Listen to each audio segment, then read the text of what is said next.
My name is Sandra Bullock, and I play Loretta Sage in Lost City. It was several years ago. It was brought to me as an actor and a producer.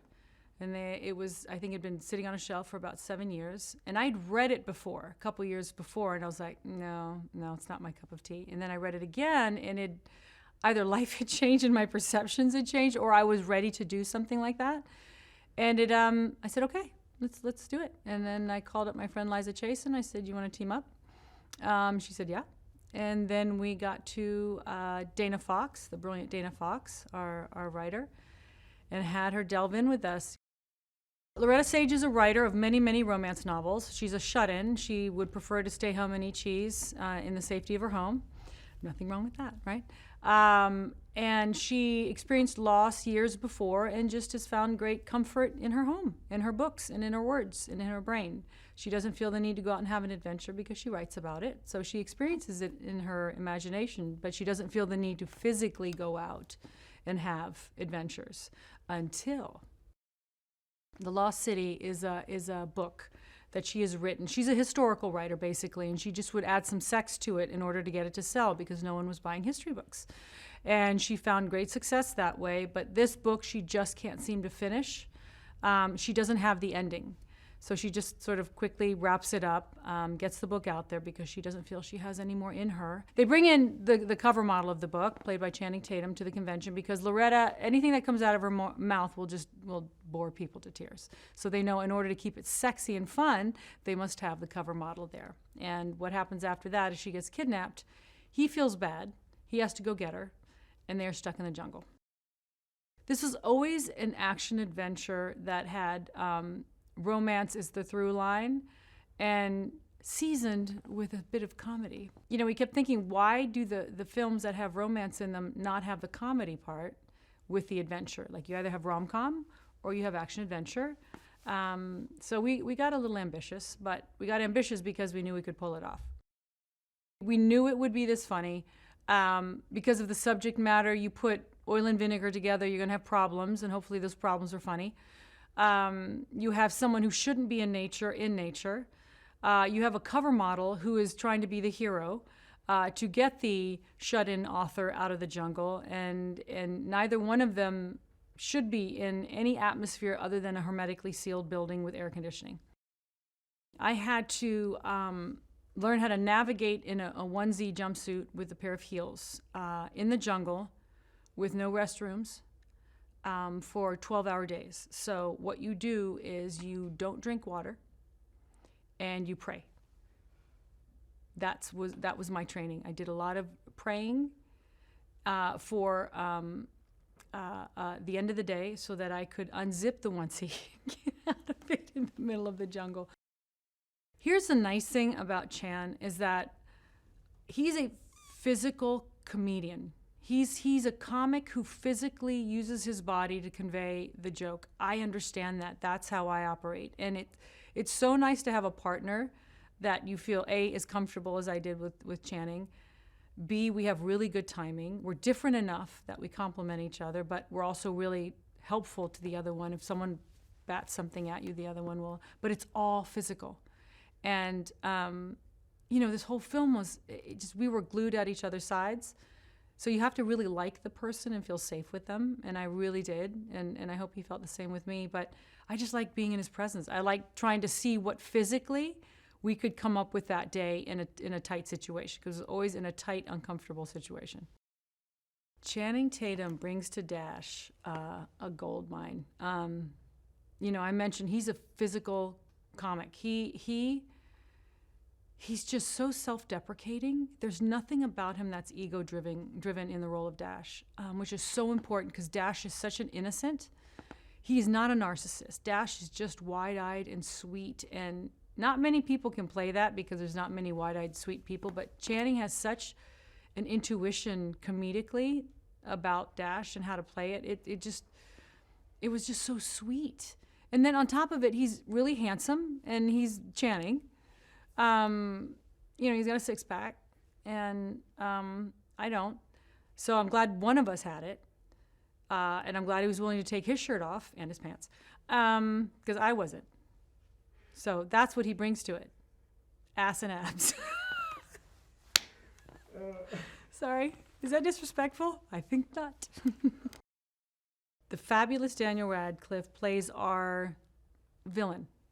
But the brilliance of our villain is that he has to be the most affable, seductive, normal, wealthy, handsome, non-threatening villain at first.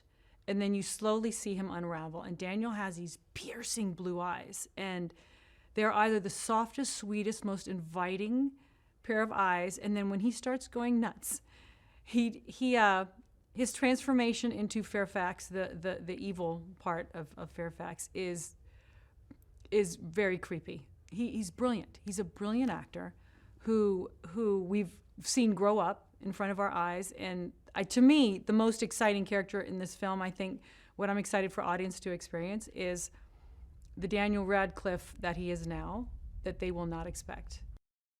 His enthusiasm is infectious. Like, he is so meticulous. He is so, like, if there was anyone ill-prepared on this film, it was me and Chan. If there was anyone over-prepared, it was Daniel. He plays this character, Jack Traynor, who is someone who goes in and tactically retrieves kidnapped people and, does things like that. He had a very specific take on his character, very granola, very Buddhist, very a man of the earth. And when he and Chan, because they spent most of their time together, him and Chan, and they are so good together. Like, I want to see a road movie with just the two of them. And he comes in and tactically retrieves Loretta, my character, with Channing following him like a Labrador puppy, which we all do with Bradley. We all follow him. Davine's amazing. We're best friends. We've worked together for many, many years. She's the one who keeps the ball rolling. She's burning the candle at every end. She's a businesswoman who's trying to make her mark, and she has the one client that she's put all her chips on, who is just unraveling, who is not living up to her end of the deal. But she has to also be super sensitive and kind about this woman who's just flailing. She's an aging writer who's just flailing. She just cannot get her groove. And the great thing about Davine's part is that she has to carry the energy, the urgency, and the comedy. And she does all three flawlessly. Patty, you just turn the camera on and just let her vomit out whatever she has in her head. And you are laughing, you are crying, you are shocked. I don't know how she does what she does, because she has a stream of consciousness in her comedy that can go so dark, and you find yourself laughing and you're like, is it okay to laugh? Like, she's really brave. She's really brave in her comedy, and she's brilliant when she's really still. Not a lot of people can pull a comedy off being super still and dry. And her and Beth together, her and Davine together, Davine's character, Beth, and Patty's name is Allison. The two of them together are so good.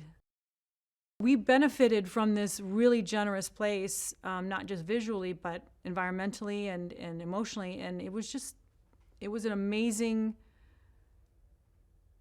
journey of many puzzle pieces needing to come together, and that did come together to make a film that you want to see in the theaters, that you get this big, massive landscape, you get deep, meaningful storytelling, you get comedy, you get a lot of action, you get Bradley Pitt, you get Channing Tatum.